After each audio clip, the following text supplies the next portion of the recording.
What's up, y'all? My name's Sean, full-time reseller, and today I'm going to talk to you about selling cars on Facebook Marketplace. So my grandmother had passed away last month. She had a heart attack and kind of just died unexpectedly, and we were left with handling her estate. That includes my parents, myself, and my grandfather, of course. One of the things that he wanted me to take care of was selling her old car. She had a 2008 Hyundai Elantra, and it did have a lot of damage on the side from when she was T-boned, but it wasn't enough damage to really ruin the mechanics of the car. It just ruined a lot of the bodywork. A couple things needed to happen for us to sell the car. The first thing that needed to happen was we needed to get her name off the title. Now this proved to be a little lengthy of a process because she did die at a store when she was running errands that a doctor wasn't able to declare the death at the ER. So we had to have a judge sign off on it and then wait for the paperwork to get back to us for us to take her name off of the title. So once that happened, I felt confident about selling the car. At this point, I decided to go with Facebook Marketplace. I've sold two cars in the past. One was at a garage sale and the other one was on Facebook Marketplace. And the Facebook Marketplace was definitely the way to go. There was a lot more traffic and a lot more hits on it than just the garage sale. The first thing I wanted to do was take enough photos, kind of like the car dealerships take. Now, I didn't take 40 different photos. I took about 12. I made sure to get like 3/4 angle of the front of the car and then the other side of the front of the car. And then I took close-ups on the damage.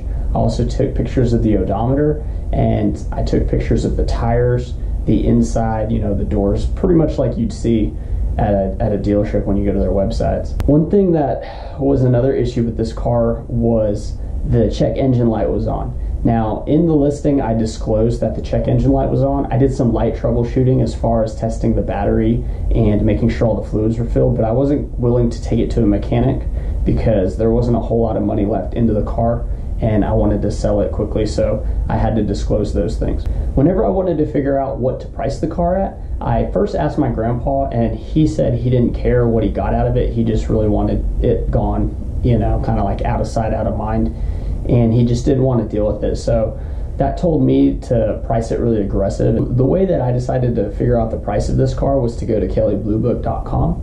I've been using Kelley Blue Book for as long as I can remember, and it always seems to give you pretty accurate prices for your vehicle.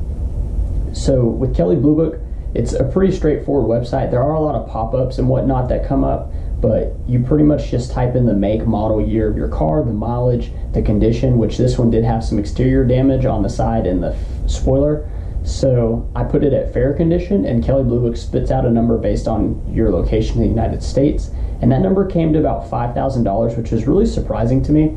I didn't think the car was worth a whole lot, but the market for cars and houses is kind of high right now. So I figured, let's just go with something close to that. Now, I didn't price it at $5,000, honestly, because I didn't think anybody would really pay that. And my grandpa also wanted to get it moved. And another thing that I considered when pricing this car was I wanted somebody to pay cash. I didn't want to have to deal with any type of like bank transfers or somebody trying to write a money order or check, something kind of sketchy like that. So I was a little nervous, and I decided to price it at $4,000. I felt this was a reasonable number for somebody to buy a car that was 12, 13 years old with low mileage and extensive damage on the outside. Next came the actual listing for Facebook Marketplace. It's super easy to list something on Facebook Marketplace. The marketplace itself is kind of blowing up, and people are using it for shipping items and selling locally and meeting up. And the best part about it is you can look at people's profile and see what kind of person they are. Like, how long do they have their profile? Do they have actual pictures? Or is it just like some crazy looking model picture that's totally fake?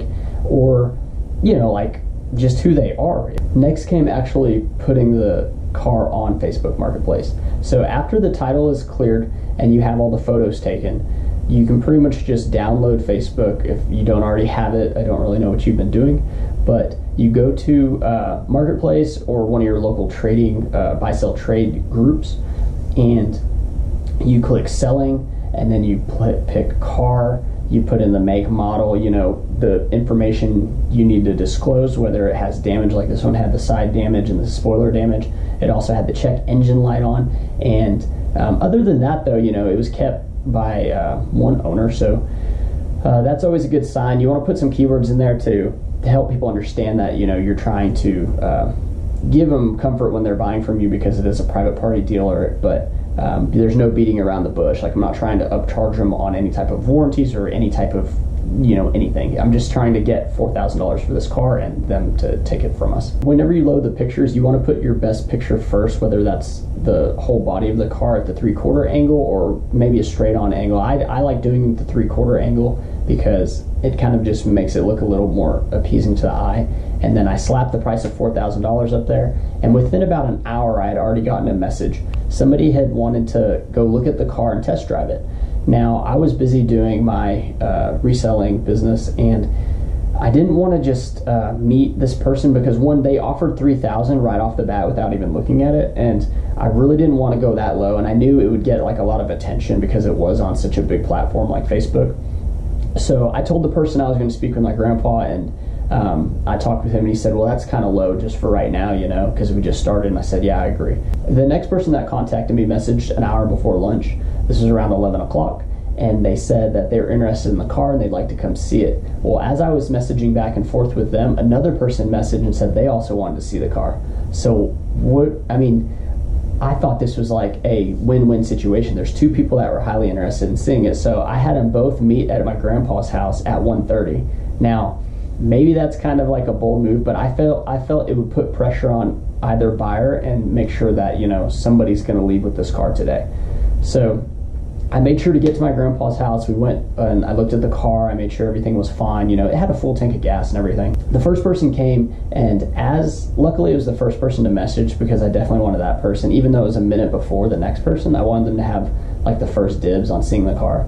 So as we were pulling out of my grandpa's driveway, the other person had pulled up, and I kind of waved to her. We drove around the block a little bit and came back, and he said in the car before we got back to my grandpa's that he had an offer of $3,800 cash and he was willing to pay for it today.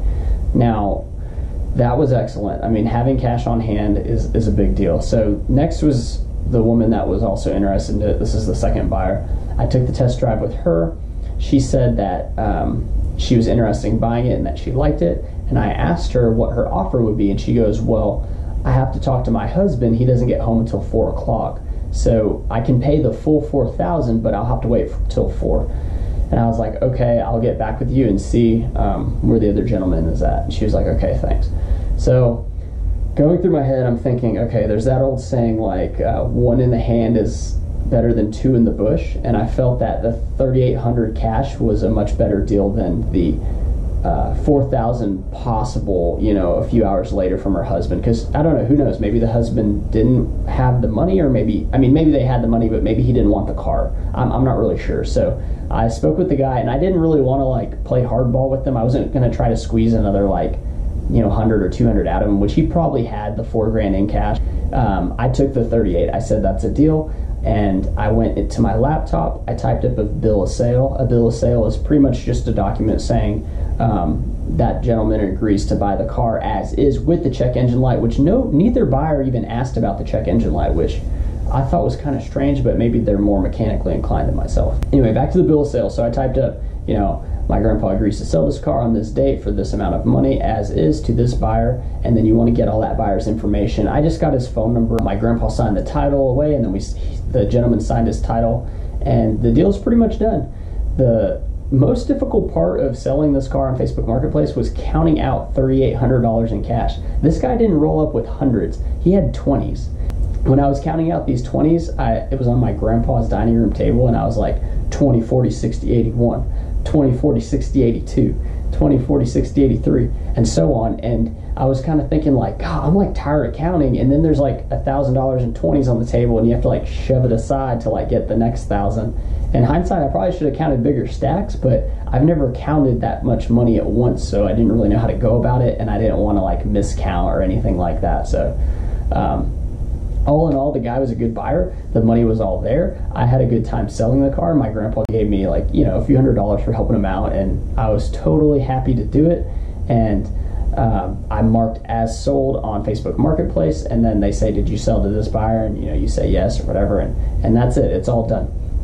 So the final thing with selling of a car, you don't have to, but it's suggested on the back of the title, the part that you rip off and keep for yourself, that you go to the website. For us, I'm here in Texas, and it's a Department of Motor Vehicles. You just go to the website and you pretty much explain that you sold this car to this guy, and you probably put as much information. Now, I could have put the guy's home address, but I didn't have it, so I just put his name and number, and that's it. So you have to do that kind of within 30 days, and that guy has, I think, 30 days to figure out the transfer of title, like officially, I guess. I don't know exactly what happens from there because I've never bought a car privately. I've always gone to dealerships, but as far as selling cars, I have 3 cars sold under my belt, and it was a piece of cake. If you have an overvalued item and you sell it for less than what market value is, you're going to have a lot of people interested, and Facebook is a great place that you can find those buyers and make sure you're making like a safe deal with somebody who's somewhat reputable, because you can see their background and whatnot on Facebook. So I appreciate it. I hope you guys enjoyed the video. I hope you guys learned something, and I'll see you guys in the next one. Bye.